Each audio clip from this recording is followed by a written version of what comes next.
and that marks a change back to more typical weather for the UK. So a showery day on Wednesday, bright spells to end the week, and temperatures much closer to average. We are GB News. We're right across this great nation. On TV. On radio. On digital. Absolutely everywhere. We don't talk down to you. We embrace all voices with honest and civilised conversation. We are not part of the establishment. We're one of you. And we're only getting started. Join us on GB News, The People's Channel. Britain's news channel.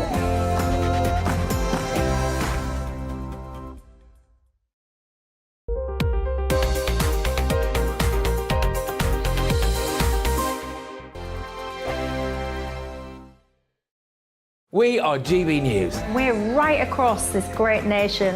On TV. On radio. On digital. Absolutely everywhere. We don't talk down to you.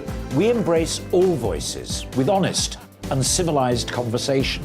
We are not part of the establishment. We're one of you. And we're only getting started. Join us on GB News, The People's Channel. Britain's news channel.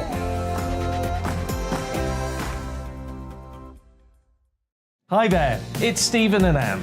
At breakfast from 6 a.m, you'll always be caught up with everything you need to know, the latest headlines, opinions and debates. We'll bring you the good news and the bad, but most of all, we're here for you. Remember, send in your views and let us know what you would like us to talk about. That's because we're your news channel. And every morning at 6 a.m, it's breakfast on GB News. My name's Tom Harwood and join me 9:30 a.m. every weekday for The Briefing, your one-stop shop for everything you need to know about what's going on in politics today. I wonder if this is a deal that might need to be like the biscuits in this factory, twice baked. Is there not an opportunity here to win out against the extremes? Tom Harwood, GB News. What are you going to do about it? Things should have been done differently, and they certainly are being done differently. Don't miss it. The Briefing with me, Tom Harwood, 9:30 Monday to Friday on GB News.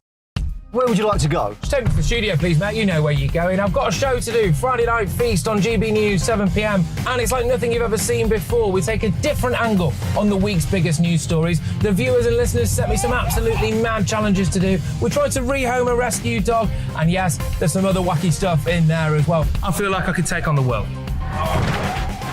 Well, that's that. Friday Night Feast with me, Patrick Christie's, every Friday, 7 till 9 p.m. on GB News. Be there.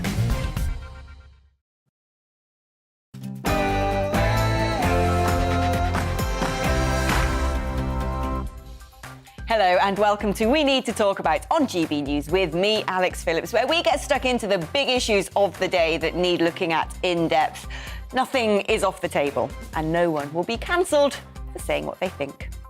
Keeping me company today is the one and only chopper, Mr. Christopher Hope, Associate Political Editor of The Telegraph and paragon of Westminster gossip. And here's what we've got coming up on the show. The not-so-famous 5 are soon to be 4 as someone gets ejected tonight from the next Prime Minister reality show. But who will win the keys to number 10? The latest on the Tory leadership race. How did you kip last night? Squirming like a snake in a bag? Or with the smug rest of a pharaoh fanned by fronds? Stay tuned for the hacks to help you nod off in the heatwave. And Meghan Markle is losing her sparkle as the infamous biographer Tom Bowers lays bare all the behind-the-scenes controversies of her marriage to Prince Harry. We've got the hottest goss on the once hottest couple in town. And I'll bring you my pick of the lesser spotted headlines getting me hot under the collar with my agenda. There's lots there to generate some heated discussion. So if you need to let off some steam, send your hot takes to gbviews at gbnews.uk or set the Twitter debate ablaze at GB News. First, though, it's time for the GB News headlines.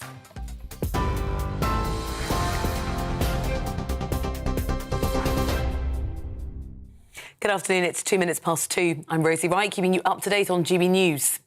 Now, temperatures are edging towards record levels across England and Wales, with a high of 34.8 degrees recorded in Charlwood in Surrey this lunchtime. A Met Office red extreme heat warning is in effect as temperatures are forecast to hit up to 40 Celsius this week. Police have warned of the dangers of bathing in open water to keep cool after the body of a 13-year-old boy was found in the River Tyne. Schools in several counties, including Nottinghamshire and Hampshire, closed today, and many will finish early. Cancellations have been announced on the rail network and some speed restrictions are in place. Meteorologist John Hammond told us the telltale signs to look out for heat stroke. It's confusion, it's dizziness, it's nausea, it's headaches, and it's obviously sweatiness. But those are the symptoms of heat stress.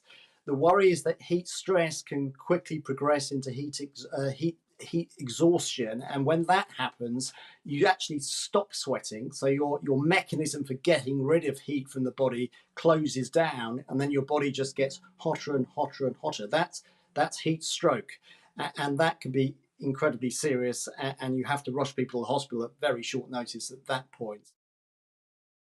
The heat waves across the continent. Authorities in Spain and Portugal say more than 1,000 people have been killed in the high temperatures, which have lasted nearly a week. Firefighters are also battling fires in France and Greece. Conditions have been exacerbated by the dry, hot weather. In Spain, a firefighter has been killed whilst tackling a blaze in the northwestern province of Zamora, while the body of a farmer has been found in an area of scorched land. Now to UK politics. The field of candidates in the race to replace Boris Johnson as a Conservative Party leader will be whittled down today as Tory MPs vote in a third secret ballot in the contest. Voting takes place between 5 o'clock and 7 today, with the result expected at 8 p.m. The candidate with the fewest votes will be eliminated. A third televised debate that was due to take place tomorrow night between the remaining candidates has been cancelled because Rishi Sunak and Liz Truss have declined to take part. Well, Sky News had been due to host it.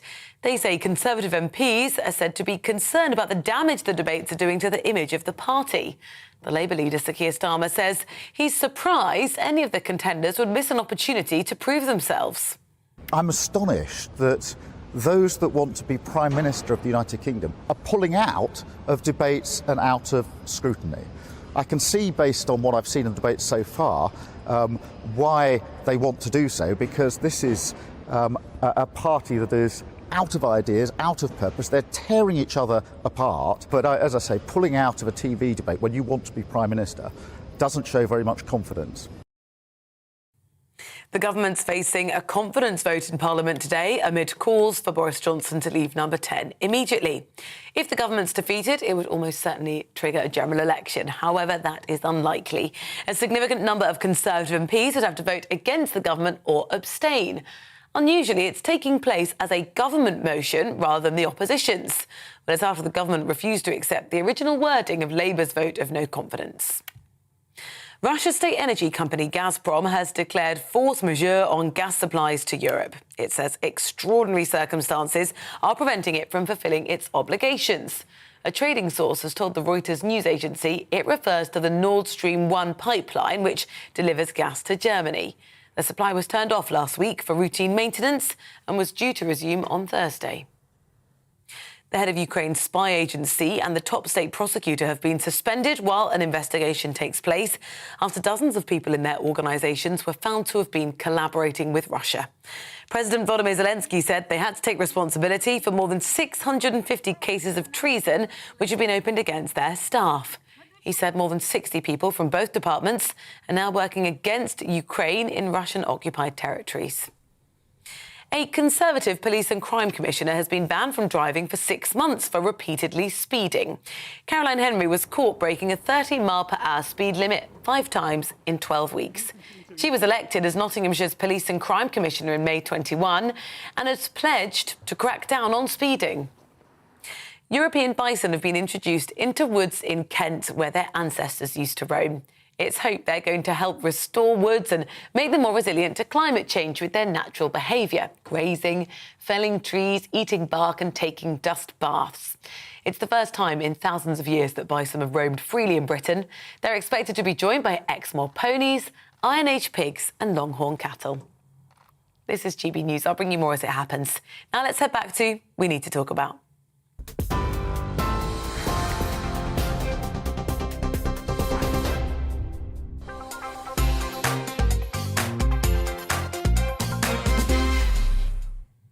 Tonight, the not-so-famous 5 challenges to become the next Prime Minister will be whittled down to just 4 as MPs vote on their pick of the crop.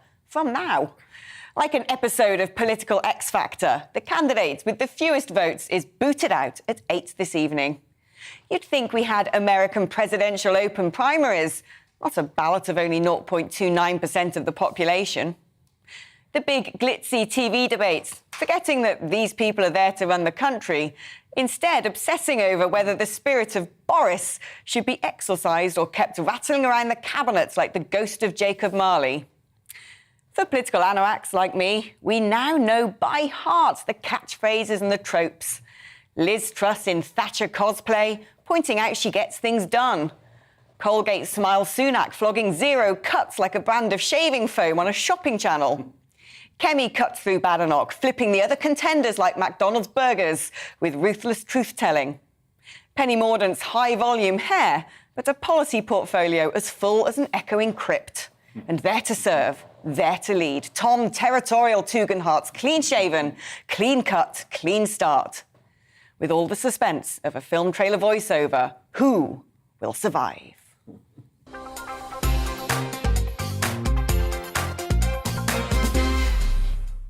Well, I'm joined now by Anne Widdecombe, former Cabinet Minister and Brexit Party MEP, and Graham Stringer, Labour MP for Blackley and Broughton.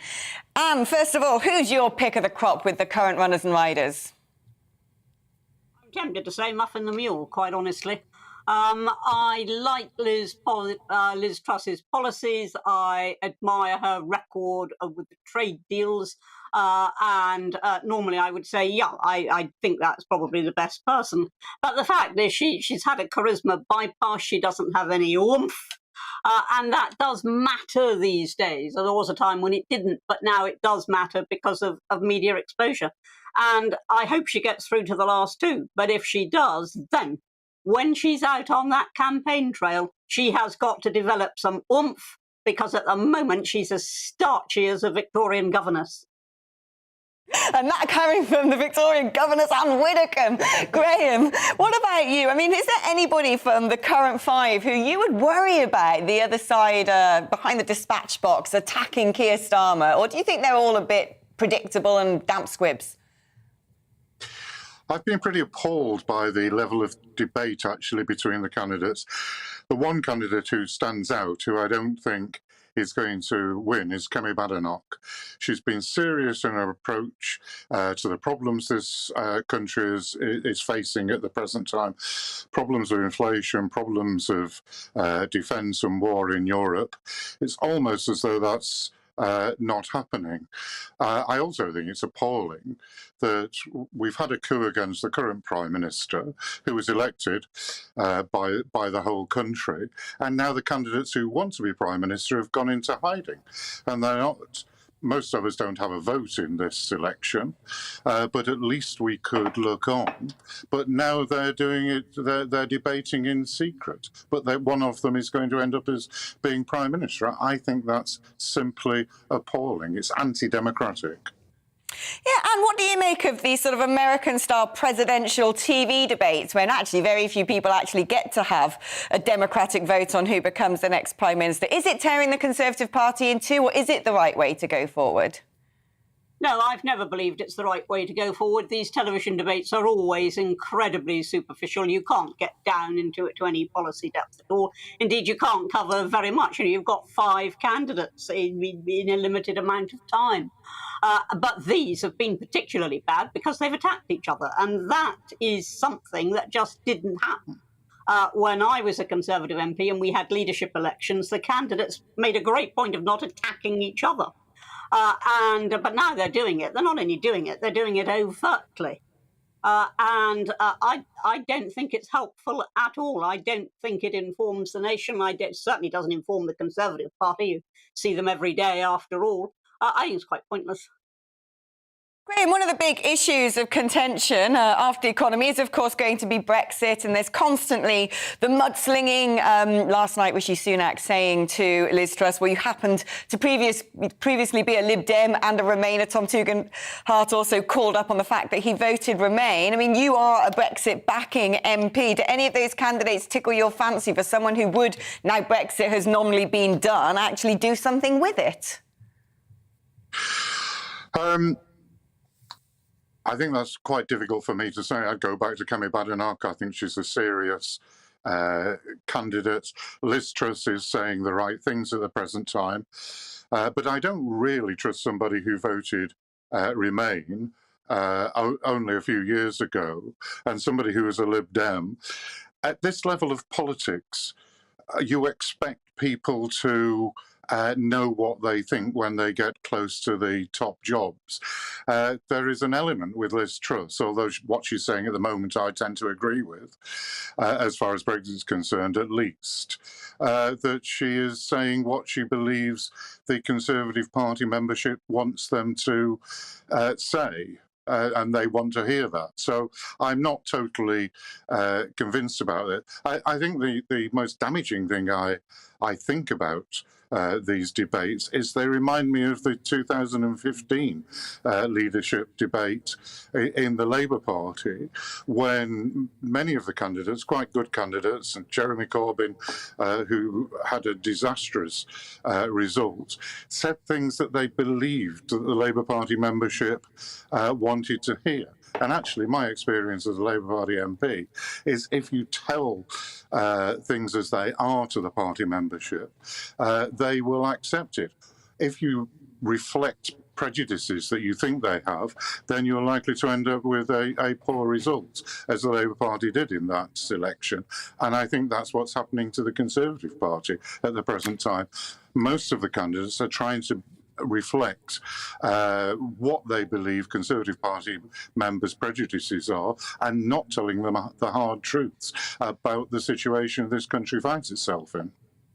Now, Anne, I mean, you've got Graham there talking again about Kemi Badenoch being a bit of a standout candidate. She has, in many respects, been the superstar of this competition. But it seems to me that MPs in Westminster are not likely to take much note of that, and instead forming into sort of plots and factions behind closed doors to get what they want out of this. I think she has done remarkably well. I mean, I don't think anybody could take that from her. I think she's a very serious candidate. I think, unlike Penny Mordaunt, she really has thought things through and knows where she's coming from. And I do think it's been a tremendous performance, but I face facts, Alex. I face facts. She is an outsider. She is not, on the inside track. It would be a miracle if she got through to the last two. I would not be at all upset if she did. But I don't see it happening. I think she's going to need just a bit more experience, and then I think she will be probably, in as much as you can ever say it in politics, she'll probably be unstoppable. But at the moment, she just hasn't quite got that high level of experience that is going to convince people. And Graham, fantastic to have you both on the programme today. Thank you so much for taking the time to join me. Well, with me throughout the show today is Christopher Hope, Associate Political Editor at The Daily Telegraph. I mean, it has been Kemi. Every day on my programme for the last week, that's the name that's coming up. Yeah, it does seem to me that it's power broking behind the scenes, isn't it? It's sort of donors and senior politicians trying to get their sort of pound of flesh from this. And Kemi, in that dynamic, isn't going to win. No, it's a late surge from Kemi. I think she's really strong. I've known her for, I've met her, and she's really intelligent, and she just talks a good game, and she has this kind of very frank way of speaking, I think, which is disarming for Penny Mordaunt, who's more vague, and she's more of a kind of blank canvas upon which people are putting a lot of their own policies and thoughts on her. I'm not sure she's accepting them, and I think that, with this heavy shelling she's received from newspapers and critics about what she actually believes in, that will be the undoing, maybe, of her. I think simply it's Rishi Sunak's to lose, and it'll be one of those three for second place by Wednesday. I think Kemi, I really agree with most of what Anne Widdicombe said. If she gets there, it will enliven this conversation about the future of the Tory party and how they can win their sixth term in government. Quite extraordinary. I think that she's got a bit of a chance. I think Liz Truss, though, there are doubts about how she speaks, about how when she performs, she can't really argue. She's very good at opinion pieces in newspapers, Twittering, sound on tax policy of a lot of right-wing Tories, but she's not very good at debating on her feet, and a big part of that is besting Keir Starmer once a week. The first PMQ for the new leader is September the 7th. I think she can't get ready in time. So it's really, for me, it'd be fun to see, I think, Rishi against Kemi by Wednesday. And is your prediction that we will lose Tom Tugendhat tonight? Do you think he's done enough to maybe secure himself a front bench position? I think he probably has. Yeah, I think he has. I think I think the Defence Secretary is probably taken by Ben Wallace. I think that's pretty clear. He'll have made his agreements with all the different leaders for not standing in the first place. But certainly, I think Tom Tugendhat has made a step forward. He didn't get on very well with Boris Johnson. That was known to everybody. He's done very well, I think, and he's come across. He has won the Twitter war. To me, he's a bit like the Rory Stewart candidate from 2019. He was, outsider, pitching in and saying things which the left quite like, but really the base can shrug their shoulders at. But he's done really well, I think. I think, Kemi Badenoch, I can see, will be a very good, say, Home Secretary in the next administration by the new Prime Minister. I can imagine that being really interesting and her really putting it to the left. Chris, thank you so much. What are your views on this? Have you drawn up your fantasy cabinet? Who do you want to be PM and who do you want them to appoint? Email me, gbviews@gbnews.uk, or tweet us at gbnews. You are with GB News on TV and radio. Coming up, we'll bring you the latest from Ukraine after President Zelensky suspended some of his top officials over fears they're collaborating with Russia. Time for a short break now and a check on the super hot weather forecast. Hello, I'm Aidan McGivern from the Met Office. The Met Office have in force a red warning for extreme heat and an amber warning for much of southern Scotland, England, as well as Wales. Unprecedented temperatures are expected. That's why there's a big fuss about this. We've never recorded temperatures as high in the UK as this plume of extremely hot air moves up. They've had red warnings in France, they've had red warnings in Portugal this week, yellow and orange warnings in Spain. So much of Western Europe under this heat. For many parts of the UK, it's a sunny day and it's warm in Scotland, warm in Northern Ireland, but the highest temperatures, plus 35 or higher, expected across much of England and Wales, 38 Celsius in one or two spots. It's going to get even hotter than that on Tuesday, and actually very little relief from the heat. Overnight tonight, it could be the UK's warmest night on record, and it's because of that extraordinary daytime heat and temperatures from Glasgow down to Southampton staying up above 20 Celsius and in some places staying at 25, 26, 27 degrees all night. It's because of those exceptional levels of heat by day and by night that we are most concerned. There will be people who struggle to cool down in this heat. Some people will be okay, that's fine, but a lot of people, I think, will suffer, given that we haven't experienced heat as extreme as this before in the UK.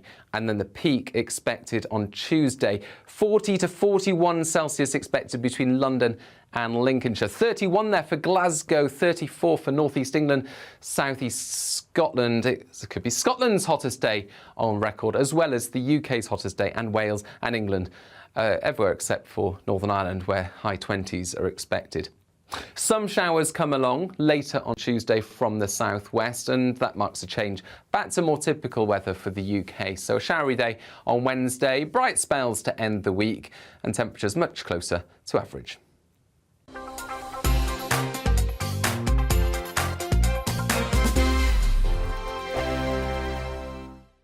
We are GB News. We're right across this great nation. On TV. On radio. On digital. Absolutely everywhere. We don't talk down to you. We embrace all voices with honest and civilised conversation. We are not part of the establishment. We're one of you.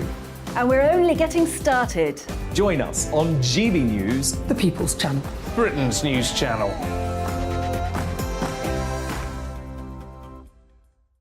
Hi there, it's Stephen and Anne.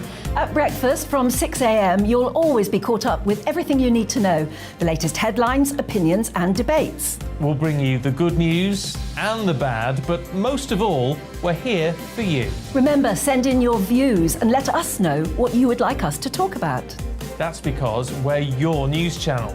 And every morning at 6 a.m, it's breakfast on GB News.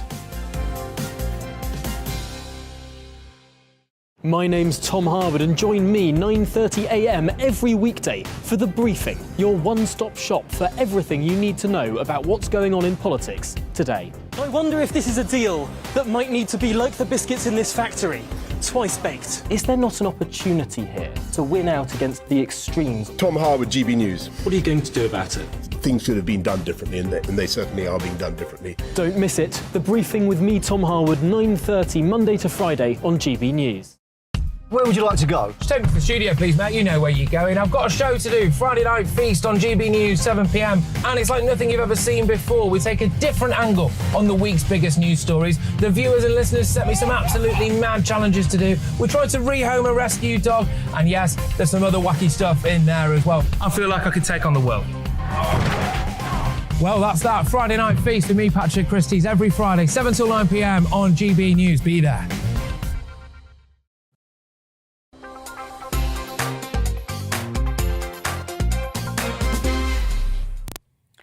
With internecine blue-on-blue warfare over number 10 in the UK, the ongoing brutal rubberization of Ukraine by Russia has stopped making shockwaves in our headlines. Well, today, Ukrainian President Volodymyr Zelensky has removed the country's head of the security service and the prosecutor general, while accusing more than 60 of their employees of treachery in Russian-occupied territory. 651 criminal proceedings have been registered relating to high treason and collaboration by employees of law enforcement agencies. While Putin continues to decimate the country above ground, within the belly of its administration, Russian poison is setting in. Well, joining me now from Odessa in southern Ukraine is Hannah Shelest, who's the Director of Security Programs at Ukrainian Prism, a foreign affairs think tank. Hannah, great to have you back on the programme. Tell us more about what's going on here, why Zelensky has felt the need to get rid of so many people. He definitely dismissed, not yet fired, because only the parliament can do it, the head of the security service, that is the analog to the British MI5 or the US FBI, and the general prosecutor. We heard the rumors that at least the head of the security services could be dismissed for quite a time, at least for the last 2 months. One of the reasons is definitely that several very top officials in his team that came to these positions because of his appointments had the criminal cases against them. So it's been quite unexpected, especially considering the current situation when you have so much efforts being paid for fighting any type of the collaborators, spies in different agencies, all that work that the security services are doing on the ground. So these officers would like to be 100% sure and trust to their leadership. That's why that is quite an interesting decision and robust decision from the president, especially considering that both officials being quite close to the president himself. The head of the security service is his personal friend from the past life, and the general prosecutor for many times being called as his person. So that is very serious decision, but let's see how it goes further, because the president said that he's not firing, he's just dismissing and starting the investigation. Is it their guilt, or it is like other conditions or circumstances that led to this situation? But the phrase with which they are dismissed is really very tough, because the article of the law is saying for the inefficiency that led to the mass casualties.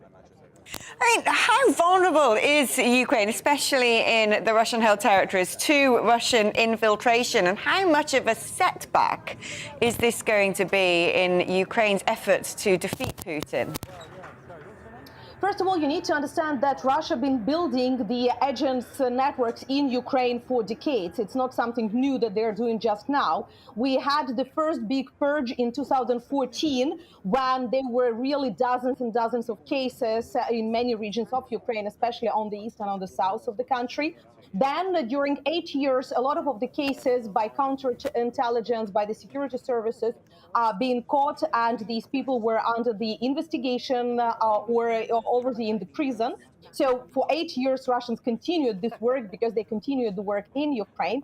And the last 5 months, we have two groups. One is just the local collaborators that Russians are inviting to work with them, somebody by fear, somebody by money. So it can be very different logic behind the decisions of these people. But some, that is the sleeping agents that they used to have, who supported some close cooperation with Russia previously. In some territories, that is a problem because because we definitely see the collaborators working on the south in Kherson region, for example, or in the Donetsk region and helping the Russian forces. But what is very important that it is the very strong resistance from the local population.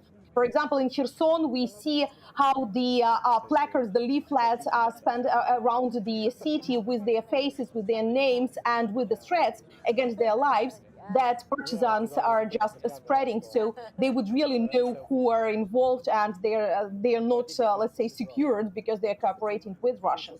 But unfortunately, yes, this problem exists. It is not a mass problem, but we also need to understand that that is something the security services need to tackle. Hannah, thank you ever so much for your insight. Always fantastic hearing your views on the programme. Hannah Shalest there, who's the Director of Security Programmes at Ukrainian Prism.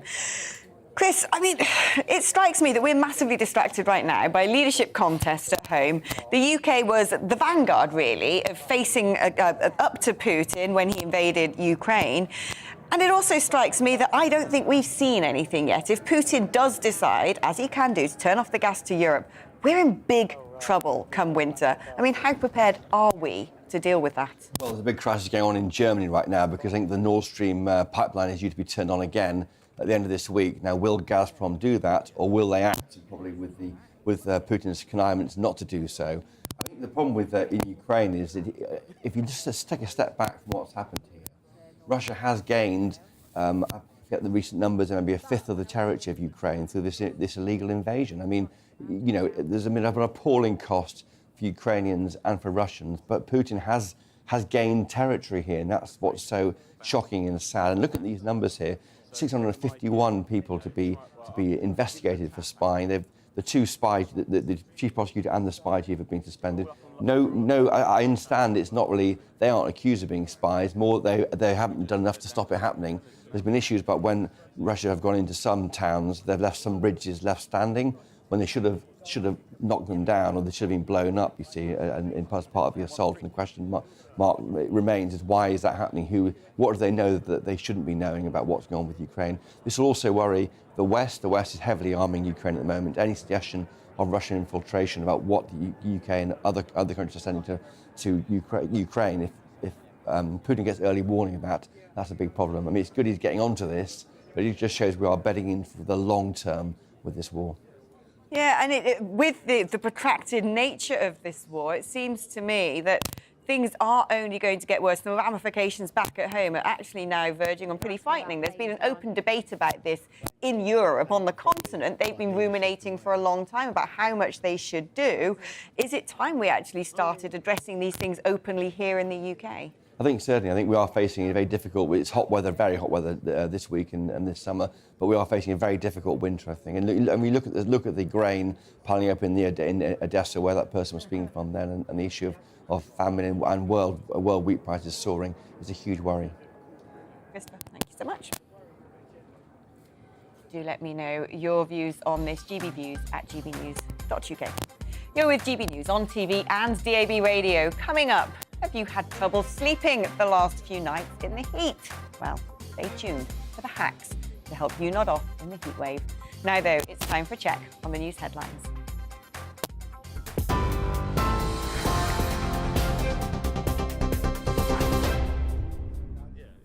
Good afternoon. It is 2:30. I'm Rosie Wright, keeping you up to date on GB News. The Met Office says it's provisionally the hottest day on record in Wales, with temperatures hitting 35.3 degrees, beating the previous record of 35.2 recorded in 1990. A Met Office red extreme heat warning is in effect, as temperatures are forecast to hit up to 40 Celsius. Police have warned of the dangers of bathing in open water to keep cool after the body of a 13-year-old boy was found in the River Tyne. Schools in several counties, including Nottinghamshire and Hampshire, have closed or will finish early today. Cancellations have been announced on rail networks, and some speed restrictions on trains are in place. The heatwave is across the continent. Authorities in Spain and Portugal say more than 1,000 people have been killed in high temperatures, which have lasted nearly a week. Firefighters in Spain, France and Greece are also battling wildfires, which have been exacerbated by dry conditions.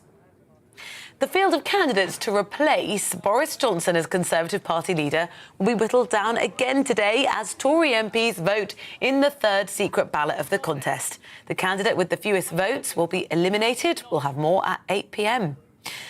A third televised debate due to take place tomorrow evening between the candidates has been cancelled because Rishi Sunak and Liz Truss have declined to take part. Sky News, which had been due to host it, says Conservative MPs are said to be concerned about the damage the debates are doing to the image of the party. A Conservative Police and Crime Commissioner has been banned from driving for 6 months for repeatedly speeding. Caroline Henry was caught breaking a 30-mile-per-hour speed limit 5 times in 12 weeks. She was elected as Nottinghamshire's Police and Crime Commissioner in May 2021 and had pledged to crack down on speeding. TV, online and DAB+ radio, this is GB News. Shortly, we'll be back to Alex.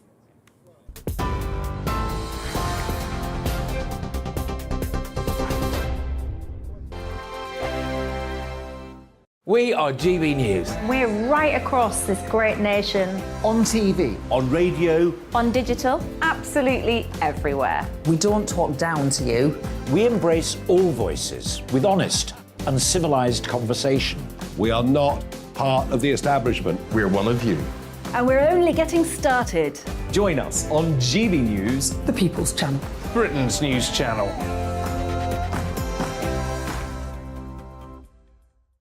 Hi there, it's Stephen and Anne. At breakfast from 6 a.m, you'll always be caught up with everything you need to know, the latest headlines, opinions and debates. We'll bring you the good news and the bad, but most of all, we're here for you. Remember, send in your views and let us know what you would like us to talk about. That's because we're your news channel. And every morning at 6 a.m, it's breakfast on GB News. My name's Tom Harwood and join me 9:30 a.m. every weekday for The Briefing, your one-stop shop for everything you need to know about what's going on in politics today. I wonder if this is a deal that might need to be like the biscuits in this factory, twice baked. Is there not an opportunity here to win out against the extremes? Tom Harwood, GB News. What are you going to do about it? Things should have been done differently, and they certainly are being done differently. Don't miss it. The Briefing with me, Tom Harwood, 9:30 Monday to Friday on GB News.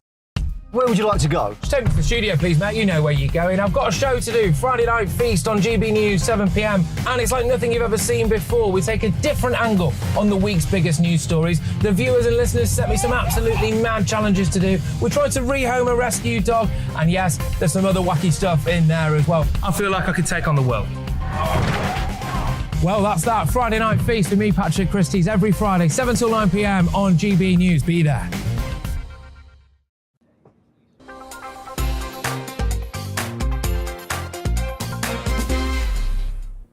Welcome back. The ancient Egyptians hung damp reeds over windows and kept water pots in hallways.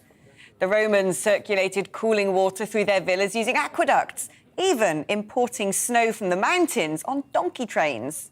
In modern-day Morocco, shady riads stay cool by having no windows and a central courtyard structure built around a fountain.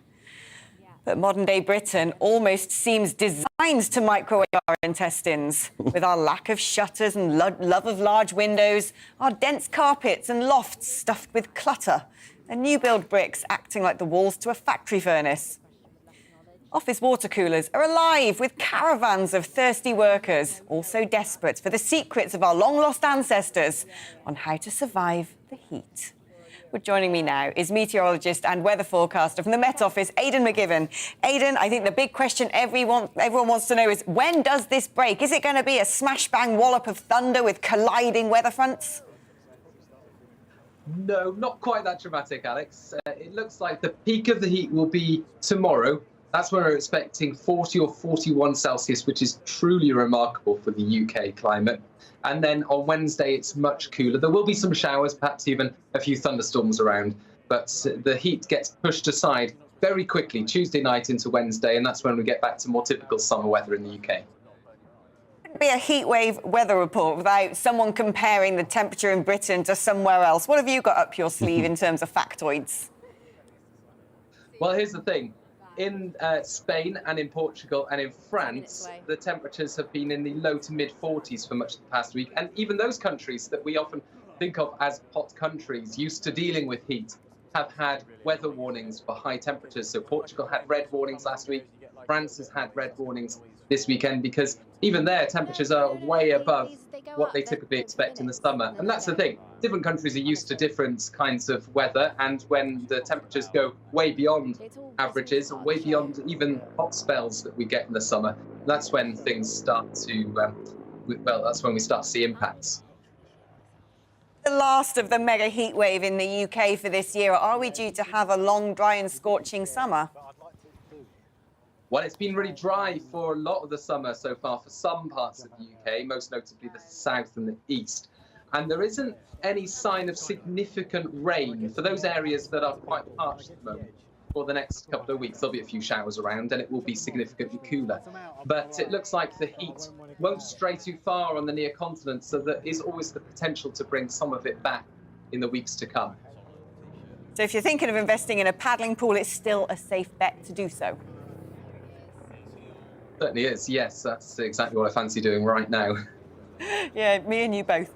Aidan McGibbon, thank you ever so much for coming on the programme. Well, in this heat, many of us will find it nearly impossible to sleep tonight. I'm sure you will be someone thinking of getting at least one fan in your room and keeping all the windows open. But what really is the best way to nod off in the heat? Joining me now is sleep expert and author of How to Sleep Well, he should know, Dr. Neil Stanley. Neil, there are lots of things going about. I saw some TikTok video of someone basically sticking silver foil to their bedroom walls and the like. Be a myth buster for us. What works and what doesn't? Well, I mean, there's two things that work. One is to stop the house heating up during the day. That's the big problem, because it's so warm outside, the house heats up. Actually, the temperature tonight is not that high. Certainly it's bearable, but because we don't have air conditioning, the house heats up, and so the air doesn't move and we get hot and sticky. So if you live in a house and you've got an attic, then the best thing you can do is open the hatch to the attic and keep the windows open, so you're creating a chimney effect to draw in the cooler air tonight, and as we know, hot air rises. But once we get to the night, don't try and cool the house down, because that won't work, and if you try and do that, then you'll use up too much energy. Cool yourself down, and that requires movement of air. So if you can't get air moving in the house because of opening windows, then use a fan. It also means wicking away the moisture off our bodies, sweating. A lot of people think in the summer, in the heat, that you wouldn't want to wear anything, but if you sweat, you need to remove that sweat off the body, because if it stays on the body, then it will actually shut down the cooling process. So it's exactly the opposite of what you need to do. So wear pajamas, cotton, bamboo or silk pajamas that wick away that moisture. It may seem, putting clothes on in this heat is a daft thing to do, but it will actually help a lot. I read that merino wool was a good pick in a heat wave. Well, yeah, I mean, if it's very light wool, it's that taking the moisture off the skin. It's not, as I say, the temperature is not that hot at night. It's about allowing your body to use its cooling system, of which sweating is the most important part, to actually work as best as it can. Other things as well that seem sort of opposite of common sense, like potentially having a warm bath to help get your basal body temperature low for the moment you go to bed. Is that true? Yeah, in order to get a good night's sleep, you need to lose body temperature, and that starts, we start losing the heat just before we go to sleep. If you have a cold shower, which probably people think would be the sensible thing to do, what that does is it cools down the skin, which actually causes your blood vessels to constrict, to conserve heat, which is actually the opposite. You want to be losing heat. You want your blood vessels to actually dilate, so allowing us to lose that heat. So having a warm shower allows the body to actually cool down quicker than it would do if you had a cool shower. So it seems to be the opposite of what you would want to do, but it is actually the sensible thing to do. Secretary of State for Business, Energy Can we put in the bedroom or, change in terms of our sleeping environment to help us? Well, sleep downstairs if it really does get bad. I mean, that is a key thing, as I mentioned, hot air rises. So if you've got it downstairs and you can, it's only going to be 2 nights, let's be honest. So if you can get downstairs, if you do have a fan and you want to improve the quality of the desk fan, stick a pack of frozen peas in front of it. But mainly, as I say, stop the house from heating up by having your blinds and your curtains closed during the day so you don't have to battle against that hot temperature at night. Neil Stanley, thank you so much for your expert tips there. I'm sure you'll be helping a lot of people get a good night's sleep tonight. Sleep expert and author of How to Sleep Well. Chris, I mean, it's funny, isn't it? The cradle of humanity is in the Rift Valley in Africa. We first created civilization in Mesopotamia in the Middle East, and yet here we are in Britain stressing about how hot it is. It's extreme weather, isn't it? I mean, I'm reminded of when it snows very heavily, what always happens is councils then buy loads of these snow ploughs that then rust over the following 10 years because not enough snow falls to utilise them. I think people just not calm down slightly, just take it easy, be careful, obviously. I find a warm bath at night time actually does cool you down, like tea on a hot day. In a strange way, it weirdly calms you down. Someone said freeze some sheets, put them in front of a fan, blow the air on you, open the windows. It's only 2 days of this. Yeah. Just kind of don't panic. A lot of it's just common sense, isn't it? Drink lots of water and you don't... I mean, it's a serious thing for elderly people and vulnerable people. Weather extremes do have a bad effect on their health. Of course, it's serious, and therefore the government must say things to all of us. But I think most people who are healthy just use common sense and get through it. I bet you all those advertisers with their Venetian blinds are going to be making a fortune this summer. Blinds the next thing, aren't they, as we warm up? Yeah, exactly. Chris, thank you ever so much. Now, the Duchess of Montecito may have met her mug of a prince to get her Disney dream of sprawling mansions and waving crowds. But the eviscerating exposé of Meghan Markle's life with Harry is far from the fairy tale of adoration she may have imagined. Day by day, the excoriating revelations keep coming of a calculating and ruthless actress capable of turning on the charm on screen, but acting like a diva off it. The Sussex's multi-million-pound entourage of lawyers, agents and fluffers must be in meltdown as famed biographer Tom Bower paints the picture not of a Cinderella story, but that of the evil queen. Well, let's talk to GB News royal reporter Cameron Walker. I have been glued, Cameron, to these releases in the newspapers from Tom Bower's new book coming out. Revenge, it's called, and it seems like this is revenge against Harry and Meghan. It's damning stuff. Tell us about it. Yeah, lots of revenge, lots and lots of allegations by the biographer Tom Bower. There's a lot to cover. So let's just start, I think, by one of the most significant to me, which I think paints perhaps Meghan's character. So, during a shooting weekend in Sandringham in 2016, when Harry and Meghan first started dating, it was with lots of Harry's old school friends. And there were lads, they were drinking, there was lots of banter. And they clashed with Meghan over her woke views. So they were joking, and there was reportedly allegations of sexism jokes, feminism, and jokes about transgender people. And Meghan directly challenged them, which perhaps didn't go down too well, according to text exchange between Harry's friends. And then afterwards, shortly afterwards, at a wedding in the Caribbean, Meghan was introduced to one of Harry's very old school friends from Eton and the families of all his old school friends. And these are mothers who used to cook Harry cottage pie, for example, and British meals. And Meghan was not, according to this book, according to Tom Bower, too happy with the food that was prepared. She didn't apparently want to speak to Harry's old school friends. They weren't perhaps important enough, as Tom Bower alludes to. So I think this perhaps paints a picture of Meghan quite damningly, that she only wanted to know the people that would be useful to her. There's even worse characterisations than that. I mean, I was reading about when she was getting a job or whatever, advertising some fairly budget clothes line in America or Canada or whatnot, and she's there demanding palatial suites in hotels for the filming of it, and something about warm vegan green juice. Yeah, so this is when she was kind of a small-time actress in Canada. It was for a budget clothing brand in Canada, and she was doing a 30-second commercial for it. So according to Tom Bauer, the people he spoke to, the crew members, she was apparently very difficult. She complained her hotel room was too small, bearing in mind it was already a suite, but she wanted it to be an even bigger suite.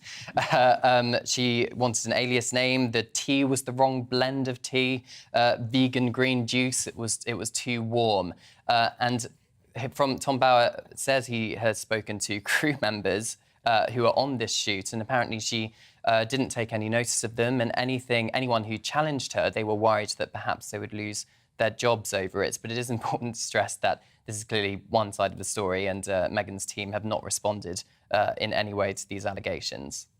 Well, isn't Harry making a speech to the UN today about, the suffering of millions of people in the world, like his wife and her warm vegan juice? Yes, so he's speaking at the UN today, and Meghan, Duchess of Sussex, is accompanying her. It's Nelson Mandela Day, actually, and Harry is expected to invoke the memories and legacy of Nelson Mandela. He's addressing the United Nations on food security and climate change, Alex.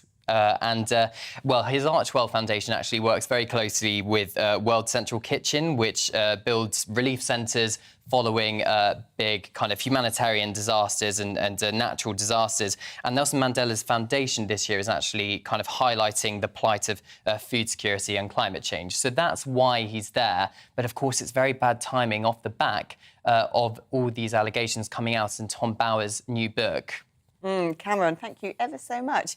Well, who can forget, of course, that memorable visit of the Duke and Duchess of Montecito, Sussex, should I say, to South Africa, where poor Meghan stood surrounded by poor children in the township saying, "But no one's asked about how I am." Oh. Well, if you're sitting at home, swaddled in damp sheets, fanning yourself like Madam Butterfly on speed, the temperature is about to get even hotter because it's time for my daily rant. Here's the agenda. For a country whose drugs laws are not designed to be the hedonistic free-for-all enjoyed by adult attendees at Burning Man, we seem to have been pretty lax of late at enforcing them. In fact, while police threw about fines for sitting on a park bench and local authorities coined it from parking tickets, the thug of weed has hung in the air like a miasma in a 60s squat, while almost every shared toilet in Blighty seems to have been blighted by the chalky line and rolled-up note combo. Well, not anymore. Priti Patel says she's getting tough. Soon, people getting high could pay a high price, with fines, bans, and even having passports confiscated. High time, I say. Judging by the amount of users there appear to be getting smashed in broad daylight in London alone, we should soon have our national debt paid off come Christmas. Drag Queen Story Hour. No, not Alex's agenda. No, it's where full-grown men in frocks terrorise innocent children in order to impose adult fetishes on their young minds. Well, it's apparently sold over 2,000 tickets for their library tour. But it turns out a huge chunk has been bought up by furious parents who don't like the idea of their kids being subjected to sexualised adult entertainment. The organisers have typically brandished parents with basic safeguarding concerns as Nazis. Because, of course, bewigged chaps in stockings and 5 inches of panstick was the cause of World War II. Now, for most people, given the chop from the office, raiding the stationery cupboard is the last act of rebellion. 500 sheets of virgin white A4 paper. Take that, Mr. Man. Anyone get the impression Bojo has gone a bit YOLO?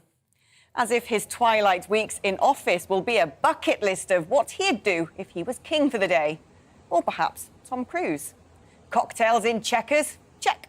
Fly a fighter jet? Check. So what's on the list for tomorrow? An urgent state visit to Bikini Island to test a massive bomb? Bilateral bunga-bunga with Berlusconi? Do you know, it's a shame that typhoon of his didn't get scrambled to see off a Russian bear interrogating the North Sea. The maverick Prime Minister didn't get to fully realise his maverick moment. Chris, anything there you want to sink your teeth into? What does YOLO mean, Alex? You only live once. Oh, I see, OK. YOLO, get with the kids. Yes, of course, yes. Well, why not? He's Prime Minister till September the 5th. Why not be Tom Cruise? Why not be Maverick or Goose or whichever character he's trying to be from the new film. I think, on a serious note, the Priti Patel drugs crackdown is about legacy. She's unlikely to be carrying on as Home Secretary after September the 5th. That's pretty acknowledged by people I've spoken to around her. So she's trying to crack down on drugs. I think that's where a lot of Tories are, and that also allows a real differentiation in the capital. You could complain there about drugs in London. Well, certainly there's a different approach here where we're going towards legalising marijuana if Sadiq can't get his own way. Yeah, and before I lose you for today, no one is better placed to talk about the goings-on of Westminster. And, of course, it is the final vote right now taking place. What are your predictions over the coming days? Well, it's so exciting. I've been watching my phone a bit while you've been talking, but not only a bit. I've seen out the corner of my eye. Forgive me, only a bit. But I think Michael Gove's on the radio at 6 o'clock. He's a big supporter of Kemi Badenoch. He hasn't spoken at all until now. What will he say? What will he do? Will he bring voters across? They vote between 5 and 7 today in Parliament, where I'm going to be. Result at 8 o'clock. Down to 3 for tomorrow. 4 for tomorrow and 3 tomorrow night. And that tomorrow night is a big moment. Where do those final votes go? Do they go towards Kemi Badenoch, Liz Truss, or Penny Mordaunt to take on Rishi Sunak? I think the party will renew itself. It's not a disaster. They're having a big debate out in public, but it's great. It's politics. It's why we live, what we live for, Alex. It is what we live for. What about this no confidence vote? First of all, Labour wanted to call it in. The Tories said, no, we're going to call it in ourselves. What's going on there? It's a way of uniting the party. I mean, what's interesting is Boris Johnson is going to open it and close it. He'll want to, because his final Prime Minister's question is on Wednesday. So we are accelerating very quickly towards the end of Boris Johnson as Prime Minister. He'll want to set out what he wants to do, why people should have confidence in him. And guess what? The Tories will all bind behind. I expect an enormous 76-seat majority tonight for the government having confidence in himself, despite the concern about the leader, Boris Johnson. I mean, we're going to enjoy a debate on Sky News with the remaining runners and riders, but that has now been Zero surprise. It takes 7 hours to get ready for one of these debates, 4 hours prep, an hour getting there, an hour back, and actually taking part. It just takes them away from doing what they should be doing, which is talking to 358 MPs about to vote for them. No surprise they pulled out tomorrow. By the way, it's Rishi Sunak and Liz Truss backed out, not Penny Mordaunt and not Tom Tugendhat and not Kemi Badenoch, because the favourites think, what's the point? Do you feel that these debates and the presentation has been a little bit hammy from a lot of the candidates, a little bit too corporate, a little bit too professionally managed? Some have. I mean, I think some have been found out. Liz Truss was found out. I think Rishi Sunak, he got his mojo back, I think, in last night's debate on ITV and put some good... That question, I think, to Liz Truss. You do a survey. What would you rather be, a Remainer or a Lib Dem, Liz? I mean, that's quite a question, isn't it? Absolute zinger if I was a journalist asking out of Liz Truss. So I think he's found his mojo back, I think. But I think it was mad to even do these TV debates. The electorate, the selectorate, is a tiny cohort of Tory MPs. The big stuff happens. There's 12 hustings happening, starting next week, running through August, when members start to question the leaders, and that's when it starts to count. And that'll be when we're basically down to the final two. Final two, yeah. And that's when... they'll be online, you can film them, watch them, and that'll be fascinating, and they will get a rule going over. Most of the voting, though, will happen in the first 2 weeks of August, because most people vote by post nowadays, so that's when it really counts. Yeah, it's going to be a fascinating summer for people like us, isn't it? Going to keep us entertained while we sunbathe, while we frazzle. Chris, fantastic having you here. Always. You look very cool today, and I'm glad we are coordinated as well. Think pink. Chris, thank you so much. Lovely having you in the studio. Do join us again very soon. Christopher Hope, one of our favourites. Well, that's all about time for today. Join me again. I don't know what that made. That didn't make sense, did it? All about time for today. Sorry about that. I'm losing my marbles. Anyway, hopefully I'll be able to remember how to speak tomorrow, 2 o'clock. We need to talk about on GB News at the same time. Coming up next, it's the briefing with Darren McCaffrey. First, though, it's time for the weather forecast, and I think the heat is going to my brain. Bye-bye. Hello, I'm Aidan McGivern from the Met Office. The Met Office have in force a red warning for extreme heat and an amber warning for much of southern Scotland, England, as well as Wales. Unprecedented temperatures are expected. That's why there's a big fuss about this. We've never recorded temperatures as high in the UK as this plume of extremely hot air moves up. They've had red warnings in France, they've had red warnings in Portugal this week, yellow and orange warnings in Spain. So much of Western Europe under this heat. For many parts of the UK, it's a sunny day, and it's warm in Scotland, warm in Northern Ireland, but the highest temperatures, plus 35 or higher, expected across much of England and Wales, 38 Celsius in 1 or 2 spots. It's going to get even hotter than that on Tuesday, and actually very little relief from the heat Overnight tonight, it could be the UK's warmest night on record, and it's because of that extraordinary daytime heat and temperatures from Glasgow down to Southampton staying up above 20 Celsius and in some places staying at 25, 26, 27 degrees all night. It's because of those exceptional levels of heat by day and by night that we are most concerned. There will be people who struggle to cool down in this heat. Some people will be okay, that's fine, but a lot of people, I think, will suffer, given that we haven't experienced heat as extreme as this before in the UK. And then the peak expected on Tuesday, 40 to 41 Celsius expected between London and Lincolnshire. 31 there for Glasgow, 34 for North East England, South East Scotland. It could be Scotland's hottest day on record, as well as the UK's hottest day, and Wales and England, everywhere except for Northern Ireland, where high 20s are expected. Some showers come along later on Tuesday from the southwest, and that marks a change back to more typical weather for the UK. So a showery day on Wednesday, bright spells to end the week, and temperatures much closer to average. On radio, they call it the drive time slot, 4 p.m. until 6 p.m.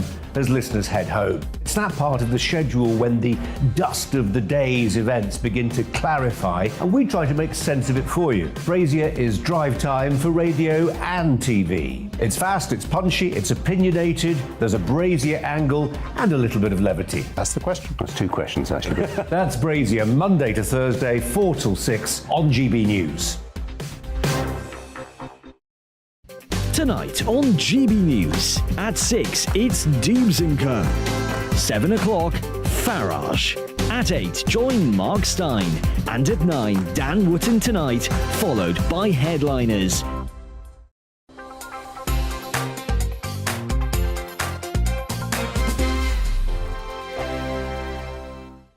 We are GB News. We're right across this great nation. On TV. On radio. On digital. Absolutely everywhere. We don't talk down to you. We embrace all voices with honest and civilised conversation. We are